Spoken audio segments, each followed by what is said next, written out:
오늘은 겟세마네 기도의 의미라는 제목으로 같이 은혜를 나누도록 하겠습니다.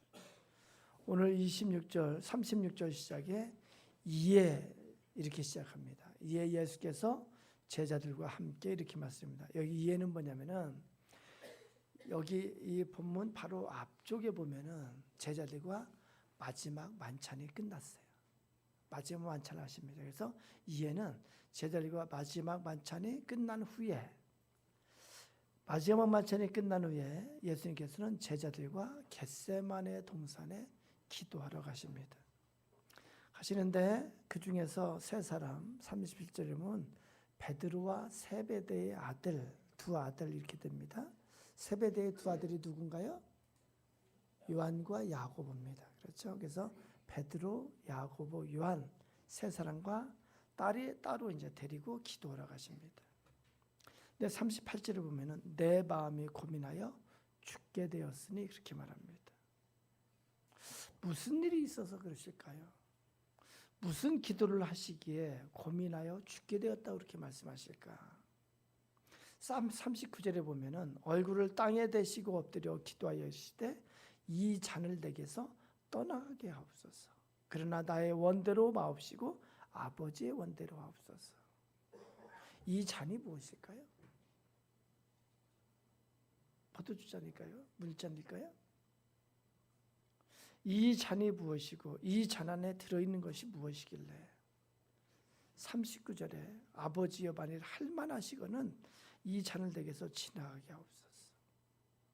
42절에 다시 두 번째 간절히 기도해서 내 아버지여 만일 내가 마시지 않고는 이 잔이 내게서 지나갈 수 없거든 아버지 원대로 되기를 원하나이다. 44절에 같은 말씀으로 다시 세 번째 기도를 하십니다. 이 잔에 담겨 있는 것이 무엇이기에 누가복음 22장 42절 43절을 보면은 천사가 하늘로부터 예수님께 나타나 힘을 더하더라. 예수께서 힘쓰고 애써 더욱 간절히 기도하시니 땀이 땅에 떨어지는 핏방울같이 되니라. 그 잔을 마시는 것이 무엇이길래 그것이 얼마나 힘든 일이기에 천사가 내려와서 기도를 도울까요? 그 잔에 무엇이 담겨 있길래 그 기도를 하는데 흘러내리는 땀이 핏방울같이 되었을까요? 우리가 그 잔에 든 것이 무엇인지 알기 위해서는 구약으로 거슬러 올라가 봐야 합니다. 구약 출애굽기 레위기를 가보면은 그 안에 하나님 앞에 드려지는 제사가 나옵니다. 속죄 제사가 나옵니다. 우리 그림을 한번 봤으면 좋겠어요. 좀 올려 보실래요? 아니, 좀 올려 그림을 좀 올려. 안 돼? 잘 보세요, 대략.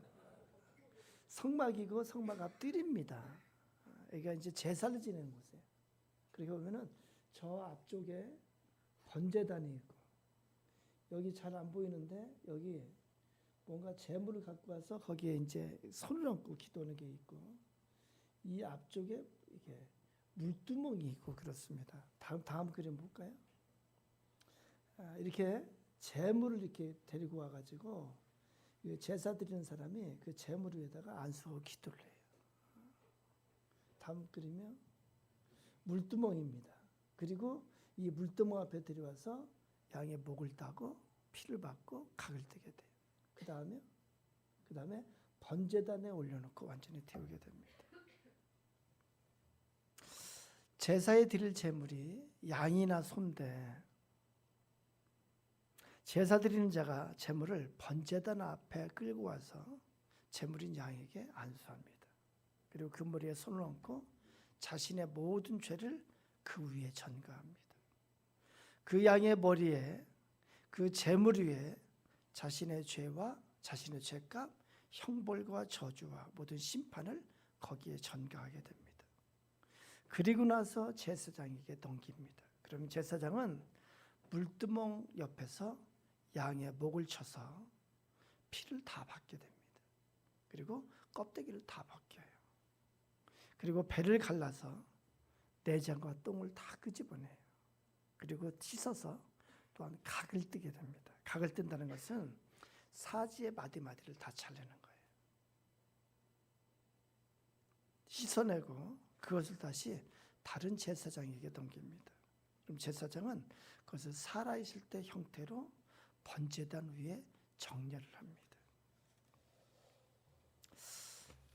그리고 번제단 위에 그렇게 옮겨지는데 이 번제는 뭐냐면은 번이라는 것이 완전히 태운다는 뜻입니다. 그래서 그 제물을 번제단 위에서 완전히 태우는 거예요. 이렇게 둘러보면은 완전히 태웁니다. 그래서 제물은 죄인의 죄와 저주와 이 모든 것을 다 대신 맡아서 처참하게 온전히 죽게 됩니다. 예수님의 겟세마네 동산에 기도할 때 그 잔에 담긴 것, 그것이 바로 이것과 똑같아요. 그 잔에 담긴 것은 인류의 모든 죄예요. 지금까지 살았던 자, 지금 사는 자, 앞으로 살 자. 인류의 모든 죄와 허물과 저주와 심판, 그 안에 담긴 거예요. 우리의 죄와 우리의 죄값, 죄의 형벌과 우리의 심판이 그 안에 담겨 있어요. 나의 죄와 나의 죄의 형벌과 나의 죄에 대한 심판이 그 안에 담겨 있어요. 예수님이 지금은 제물이 되시는 거예요. 이것이 십자가의 길의 시작입니다. 예수님은 제물이기 때문에 신성이 아닌 인성. 그래서 예수님이 인간 예수로 그 앞에 서는 거예요. 하나님 앞에 인간 예수로 쓰게 되는 거예요. 구약에 보면은 제물은 흠없고 정결한 양이어야 돼요. 예수님은 그것에 합당하게 이 땅에 오실 때 죄와 상관없이 성령으로 잉태되어서 동정녀 마리아에게서 출생을 했습니다. 그리고 이 땅에 사는 동안에 죄가 없으셨습니다. 그리고 예수님이 지금은 제물의 자리에 서기 때문에 이제는 새로운 아담이 되는 거예요. 그래서 성경은 예수님을 향해서 제2아담이라고 말합니다. 그래서 첫째 아담은 하나님의 말씀에 불순종해서 실패한 아담이 됐지만 이제 예수님은 여기에서 제2아담이 되는 거예요. 이 겟세마네 동산의 기도는 그 잔에 담긴 것을 다 마시는 자예요. 그 잔에 담긴 것을 다 전가받으시는 자리예요. 인간으로서 그 모든 저주를 받으시는 자리예요. 그것이 얼마나 힘드신지 천사가 내려와 돕습니다. 천사가 도와요. 주님, 여기서 포기하시면 모든 일이 헛사로 돌아갑니다. 여기서 포기하시면 하나님의 계획이 다 수포로 돌아갑니다. 여기서 포기하시면 안 됩니다. 여기서 포기하시면 안 됩니다. 여기서 포기하시면 안 됩니다. 그렇게 천사가 돕는 거예요. 그것을 감당하시기가 너무 힘들어서 땅구멍에서 땀이 흐르는데 그것이 피가 됩니다. 3번의 기도를 통해서 그 모든 것을 전가받으시는 거예요. 그 다음에는 어떻게 된다고요? 넘겨져서 각을 뜨게 됩니다. 옆으로 양을 끌고 가는 것처럼 46절에 보면 이렇게 기록합니다. 일어나라 함께 가자. 보라 나를 파는 자가 가까이 왔느니라. 그렇게 말씀하십니다. 성지순례를 가보면은 예루살렘에 비아 돌로로사의 길이 있습니다. 이것이 고난의 길이라고 그렇게 알려져 있습니다. 쉽게 말하면은 빌라도 법정에서부터 십자가 골고다 언덕까지 800m 정도의 거리를 고난의 길이라고 그렇게 부릅니다. 예수님은 이 기도가 끝난 다음에 로마 병정에게 넘겨져서 빌라도의 법정에서 신성모독으로 십자가의 사형 언도를 받습니다. 모든 유대인들이 십자가에 못 박으소서, 십자가에 못 박으소서. 그들의 함성으로 인해서 빌라도가 그렇게 십자가의 형을 언도합니다. 옷이 벗기워지고 채찍에 맞고 뺨을 맞고 머리에 가시가 있으셔서 거기에서 피가 흐르고 침뱉음을 당하고 각종 조롱과 멸시를 당하고 이것이 각을 뜨는 것이에요. 처참하게 난도질을 당하는 거예요. 그렇게 돌로로사의 길을 가서 마지막에 번제단에 올려집니다. 예수님의 십자가는 온 물과 피를 다 쏟으시고 온전히 태와 틀려지는 그러한 번제단이 되는 거예요. 그리고 이렇게 드려지는 이 십자가는 하나님 앞에 제사로 올려지는 그런 대속의 제사라고 성경은 말합니다. 하나님께서 이 속죄 제사를 온전히 받으시는 거예요. 온전하신 제물이 되시는 예수 그리스도의 그 속죄 제사를 하나님께서 받으십니다. 히브리서 10장 10절에 이렇게 기록합니다. 이 뜻을 따라 예수 그리스도의 몸을 단번에 들이심으로 말미암아 우리가 거룩함을 얻었노라. 할렐루야. 10장 12절에 오직 그리스도는 죄를 위하여 한 영원한 제사를 드리시고 이렇게 말합니다. 이 제사는 그 한 번으로 영원한 제사가 된다고 말합니다. 10장 18절에 보면은 이것들을 사하셨은즉 그것은 죄와 불법을 사하셨은즉 다시 죄를 위하여 제사 드릴 것이 없느니라. 하나님께서 그 제사를 예수님의 십자가를 속죄의 제사로 온전하게 받으셨어요. 하나님 앞에 온전한 제사가 됐다고 성경은 그렇게 말합니다. 예수님은 그 잔을 받기가 너무 무거웠어. 너무 감당할 수 없었어. 내 아버지여 만일 할만하시거든 이 잔을 내게서 지나가게 하옵소서 이렇게 고백합니다. 그러나 나의 원대로 마옵시고 아버지의 원대로 하옵소서. 아버지의 원이 뭘까요? 하나님 아버지의 원이 뭘까요? 예수 그리스도를 향해서 아들아 네가 감당하는 길밖에 없다. 오직 네가 감당하는 길밖에 없다. 다른 길이 없다. 우리의 죄를 구원하시기 위해 우리의 죄를 사하기 위해서 우리의 죄를 대신할 속죄의 제사로서 다른 길이 없기에 하나님께서는 이 길을 오직 이 길을 하나님께서 계시는 그 잔 속에 무엇이 들어있는지 예수님께서 십자가를 지시기 700여 년 전에 이사야 선지자는 이렇게 기록합니다. 이사야 53장 2절에서 6절입니다. 제가 읽고 설명합니다.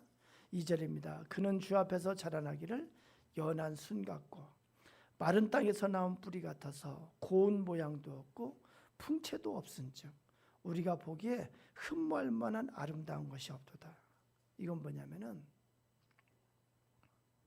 예수님은 이 세상의 눈으로 보기에 세상의 권력자도 아니고 세상의 부자도 아니고 세상의 유력자도 아니고 세상의 대제사장도 아니고 총독도 아니고 황제도 아닙니다. 그래서 세상적으로 보면은 풍채도 없고 흠모할 만한 아름다운 것이 없도다 이렇게 말합니다. 3절에 이렇게 기록합니다. 그는 멸시를 받아 사람들에게 버림받았으며 간고를 많이 겪었으며 이 간고는 어려울 간 쓸고예요. 그래서 인생에 어렵고 쓰디쓴 고통을 많이 겪었으며 질고를 아는 자라. 질고는 질병의 고통입니다. 주님은 버림받으시고 어렵고 쓰디쓴 고통을 많이 겪으시고 질병의 고통을 아는 자가 되셨습니다. 마치 사람들이 그에게서 얼굴을 가리는 것 같이 멸시를 당하였고 우리도 그를 귀히 여기지 아니하였도다. 4절에 그는 실로 우리의 질고를 지고 우리의 슬픔을 당하였거늘. 우리는 생각하기를 그는 징벌을 받아 하나님께 맞으며 고난을 당한다 하였노라. 그가 찔림은 우리의 허물 때문이요 그가 상함은 우리의 죄악 때문이라. 그가 징계를 받음으로 우리는 평화를 누리고 그가 채찍에 맞음으로 우리는 나음을 받았도다. 우리는 다 양 같아서 그릇 행하여 각기 제 길로 갔거늘 여호와께서는 우리 모두의 죄악을 그에게 감당시키셨도다. 예수님께서 마신 그 잔 안에는 우리의 질고가 들어있고 우리의 슬픔이 들어있고 우리의 허물이 들어있고 우리의 죄악이 들어있고 우리에게 죄악의 형벌, 저주, 심판이 그 안에 다 들어있습니다. 여기를 이렇게 살펴보면 우리라는 단어가 9번 나옵니다. 4절에서부터 6절까지 보면 이 말씀이 나의 말씀이 되기 위해서, 이 말씀이 나의 말씀으로 고백되기 위해서 우리 거기에 나라는 단어를 넣고 다시 한번 읽어봤으면 좋겠습니다. 그런 실로 나의 이런 식으로 우리 같이 한번 읽어봅니다. 우리 그러한 믿음의 고백을 할 수 있기 원합니다. 그는 실로 시작. 그는 실로 나의 질고를 지고 나의 슬픔을 당하였거늘 나는 생각하기를 그는 징벌을 받아 하나님께 맞으며 고난을 당한다 하였노라. 그가 찔림은 나의 허물 때문이요 그가 상함은 나의 죄악 때문이라. 그가 징계를 받음으로 나는 평화를 누리고 그가 채찍에 맞음으로 나는 나음을 받았도다. 나는 다 양 같아서 그릇 행하여 각기 제 길로 갔거늘 여호와께서는 나의 모든 죄악을 그에게 감당시키셨도다. 아멘. 마태복음 8장 17절에는 이것을 이렇게 말합니다. 우리의 연약한 것을 친히 담당하시고 병을 짊어지셨도다. 그렇게 말합니다. 우리의 연약한 것에 이 모든 것이 들어있어요. 우리의 연약함에 우리의 슬픔이 있고 우리의 질병의 고통이 있고 우리의 허물이 있고 우리의 죄악이 그 안에 다 있습니다. 그렇게 피하고 싶었던 그 무섭고 무거운 잔, 그러나 기꺼이 받은 잔입니다. 고민하고 죽을 정도로 그렇게 힘든 잔이었습니다. 그 잔 속에는 우리의 죄악을 대신 담당하는 그러한 잔이 있었고 그러한 그 안에 내용이 있었고 우리의 죄에 대한 형벌 저주를 담당하는 내용이 있었고 우리의 심판을 대신 담당하는 내용이 있었고 우리의 연약함을 우리의 질병을 대신 담당하는 내용이 그 안에 있었습니다. 6절에 이렇게 기록합니다. 우리는 다 양 같아서 그릇 행하여 각기 제 길로 갔거늘 이러한 우리를 향해서 우리를 구원시키고자 아무 죄도 흠도 없는 자신의 독생자 예수님에게 우리의 모든 죄와 저주를 뒤집어 씌워서 십자가를 지게 했던 그 하나님 아버지의 사랑이 그 하나님 아버지의 마음이 느껴지는 그런 말씀입니다. 사랑하는 여러분, 로마서 5장 8절에 이렇게 기록합니다. 우리가 아직 죄인 되었을 때에 그리스도께서 우리를 위하여 죽으심으로 우리에 대한 자기의 사랑을 확증하셨느니라. 우리가 아직 죄인 되었을 때에 우리를 향한 하나님의 사랑을 예수님의 십자가를 통해서 보여주셨다고 말합니다. 그래서 예수님의 십자가는 나를 사랑하시는 하나님의 사랑의 증거예요. 나를 사랑하시는, 나를 아시는 그 하나님의 사랑의 표적이 바로 십자가입니다. 이러한 하나님의 사랑은 우리를 향해서 결코 나를 버리지 않으신다고 약속해 주시는 거예요. 결코 나를 잊지 않으신다고 약속해 주는 거예요. 예수 그리스도의 십자가는 하나님의 사랑이 나를 떠나지도 않으신다는 약속의 십자가이기도 합니다. 히브리서 4장 14절에서 16절 우리 같이 한번 읽어볼까요? 14절에서 16절 시작. 그러므로 우리에게 큰 대제사장이 계시니 승천하시니 곧 하나님의 아들 예수시라. 우리가 믿는 도리를 굳게 잡을지어다. 우리에게 있는 대제사장은 우리의 연약함을 동정하지 못하실 리가 아니요 모든 일에 우리와 똑같이 시험을 받으시니로되 죄는 없으시니라. 그러므로 우리는 긍휼하심을 받고 때를 따라 돕는 은혜를 얻기 위하여 은혜의 보좌 앞에 담대히 나아갈 것이니라. 아멘. 예수님께서 하나님 아들 예수님께서 우리에게 큰 대제사장이 되신다고 말씀합니다. 우리에게 있는 대제사장은 우리의 연약함을 동정하지 못하시리라 하니까 이것이 해석을 잘하면은 우리의 연약함 거기에 함께 하신다는 약속이에요. 똑같이 시험을 받는다는 것은 우리가 받는 그 자리에 예수님께서 똑같이 같이 계신다는 약속입니다.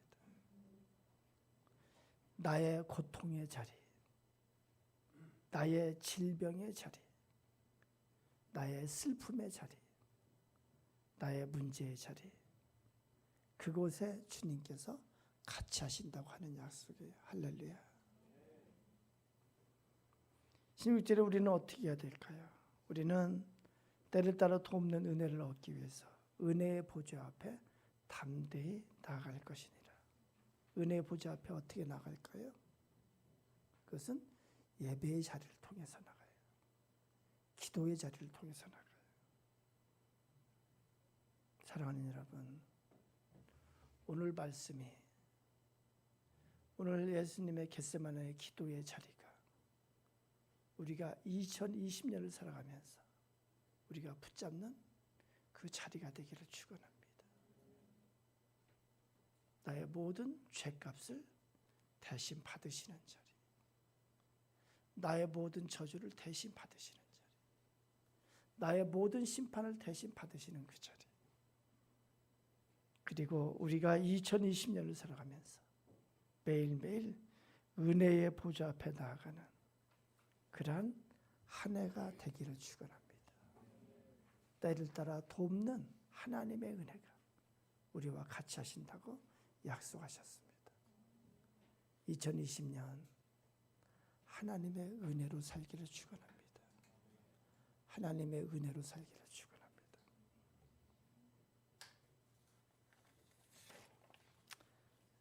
이제 평화